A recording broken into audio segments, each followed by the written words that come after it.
Hey everyone, welcome back to the channel. Today, we're diving into a topic that's super relevant for many of you. The best way to send money from Canada to Ghana in 2025. Whether you're supporting family back home, handling investments, or just sending a gift, choosing the right method can save you time, money, and hassle. Let's break this down step by step so you can make an informed decision.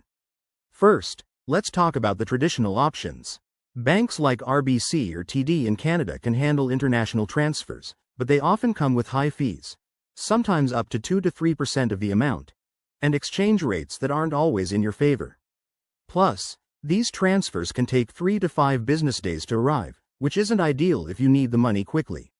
Now, for faster and cheaper alternatives, online services like Wise are leading the pack in 2025. Wise uses the mid-market exchange rate, meaning you get a fair deal without hidden markups, and their fees are typically under 1%.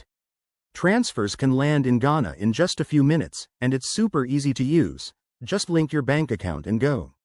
Another solid choice is Remit, which is great for mobile money transfers to services like Mountain or Vodafone in Ghana, with competitive rates and quick delivery. But wait, what about Western Union? It's reliable for urgent needs, offering cash pickup options, but be cautious of their higher fees and less favorable rates compared to Wise. In 2025, with rising digital trends, services like Wise and Remit are expected to dominate due to better security features, like two-factor authentication and user-friendly apps. When picking the best method, consider factors like transfer speed, fees, exchange rates, and security. Always double-check for any regulatory updates, as international rules can change. My top recommendation for 2025?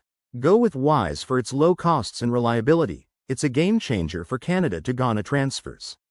Thanks for watching. If you have questions or your own experiences, drop them in the comments below. Don't forget to like, subscribe, and hit that bell for more money-saving tips. See you next time.